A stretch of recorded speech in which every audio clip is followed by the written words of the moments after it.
ഞാൻ ഇന്നിവിടെ തയ്യാറാക്കാൻ പോകുന്നത് എഗ് ബോണ്ടയാണ്. അതിന് വേണ്ടിയിട്ട് ഒരു ചട്ടി എടുത്ത് ഗ്യാസ് സ്റ്റോപ്പിലേക്ക് വെച്ച് അതിനകത്തേക്ക് എണ്ണ ഒഴിച്ച് കഴിഞ്ഞതിന് ശേഷം ഒരു മീഡിയം ടൈപ്പിലുള്ള ഒരു 3 സവാള എടുത്തിട്ട് അതും ചെറുതായിട്ട് അരിഞ്ഞ്, പിന്നെ കുറച്ച് പച്ചമുളക്, ഇഞ്ചി, വെളുത്തുള്ളി, വേപ്പില ഇതെല്ലാം കൂടി ഇട്ടിട്ട് നന്നായിട്ടൊന്ന് വഴറ്റിയെടുക്കുക. അത് കഴിഞ്ഞതിന് ശേഷം ഇതിനകത്തേക്ക് ഒരു 1/4 ടീസ്പൂണോളം മഞ്ഞൾപ്പൊടിയും ചേർക്കുക. പിന്നെ നമുക്ക് വേണ്ടത് 1/4 ടീസ്പൂണോളം ഗരം മസാല പൗഡറാണ്.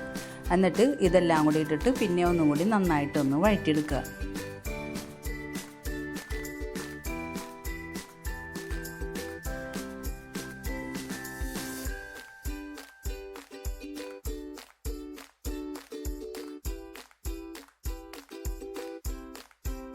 മസാല നന്നായിട്ട് വഴന്നതിന് ശേഷം നമുക്കതിനകത്തേക്ക് ഞാനിവിടെ ഉടച്ച് വെച്ചിരിക്കുന്ന ഉരുളക്കിഴങ്ങ് 3 വലിയ ഉരുളക്കിഴങ്ങാണ് നന്നായിട്ടൊന്ന് പുഴുങ്ങി അത് ഉടച്ച് എടുത്തതാണ്. അതും കൂടി ഇതിനകത്തേക്ക് ഇട്ടിട്ട് നന്നായിട്ടൊന്ന് മിക്സ് ചെയ്ത് കൊടുക്കണം.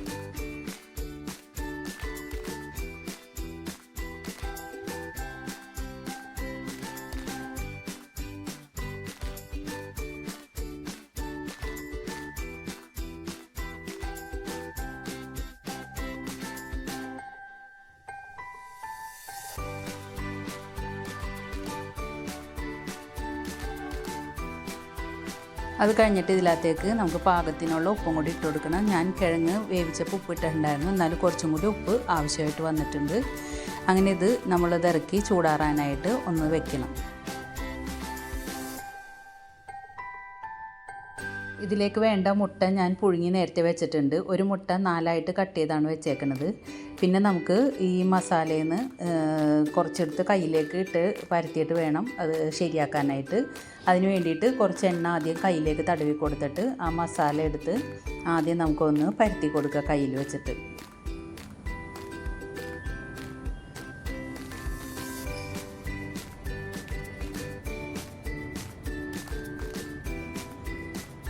അത് നന്നായിട്ട് പരത്തി കഴിഞ്ഞതിന് ശേഷം നമ്മൾ കട്ട് ചെയ്ത് വെച്ചിരിക്കുന്ന മുട്ടയുടെ ഒരു ഭാഗം എടുത്തിട്ട് ഇതിനകത്തേക്ക് വെച്ച് കൊടുക്കണം.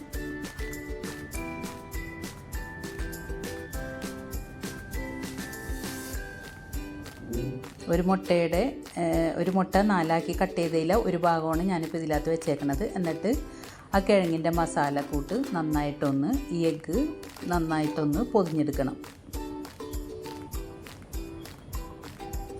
ഇത് നമ്മൾ ഉന്നക്കായൊക്കെ ഉരുട്ടണ പോലെ അങ്ങനെ ഉരുട്ടിയെടുത്താൽ മതി.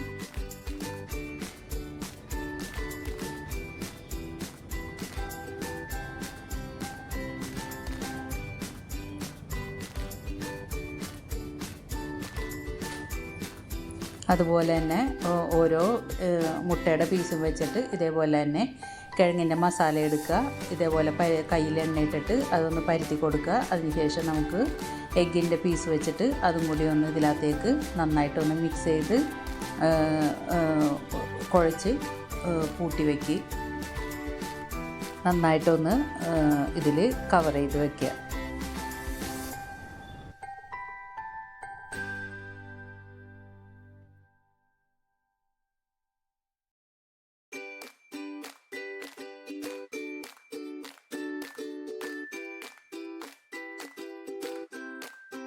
അങ്ങനെ 2 മുട്ടയാണ് ഞാൻ എടുത്തിരിക്കുന്നത്. 2 മുട്ട അത് 8 പീസായിട്ടാണ് കിട്ടിയേക്കുന്നത്.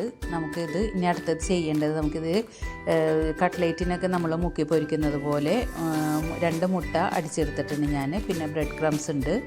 ആദ്യം എഗ്ഗിലേക്ക് നമ്മൾ ഈ ഇത് മുക്കിയതിന് ശേഷം ബ്രെഡ് ക്രംസിലേക്ക് ഇട്ടിട്ട് അതും ഒന്ന് പൊതിഞ്ഞെടുക്കുക.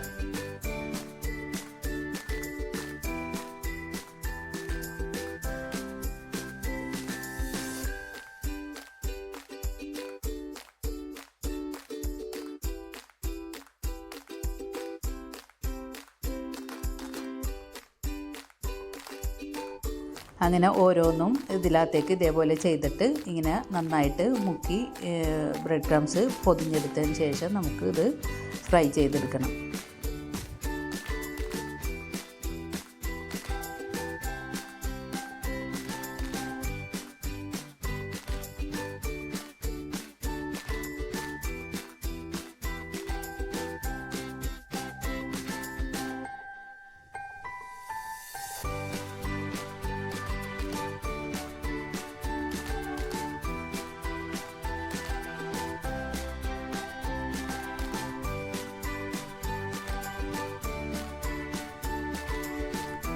നമ്മളിതെല്ലാം ബ്രെഡ് ക്രംസിലിട്ട് പൊതിഞ്ഞെടുത്തിട്ടുണ്ട്. ഇനി അതിന് ശേഷം നമുക്കിതൊന്ന് ഫ്രൈ ചെയ്തെടുക്കാം.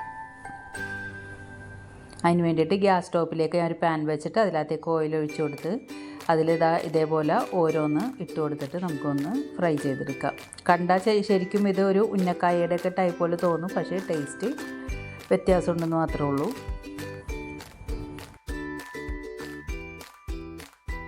സൂപ്പർ ടേസ്റ്റാണ്. എല്ലാവരും ഒന്ന് ട്രൈ ചെയ്ത് നോക്കുക. എനിക്ക് സബ്സ്ക്രൈബേഴ്സ് ചെയ്യാത്തവരുണ്ടെങ്കിൽ ഈ വീഡിയോ കണ്ടുകൊണ്ടിരിക്കുമ്പോൾ സബ്സ്ക്രൈബ് ചെയ്യുക. കമൻസൊക്കെ എന്നെ അറിയിക്കുക. നിങ്ങളുടെ അഭിപ്രായങ്ങളൊക്കെ എനിക്ക് അറിയണമെന്ന് ആഗ്രഹമുണ്ട്. അപ്പോൾ എല്ലാവരും എന്നെ കമൻസിലൂടെ എൻ്റെ വിവരങ്ങളൊക്കെ എന്നെ അറിയിക്കുക.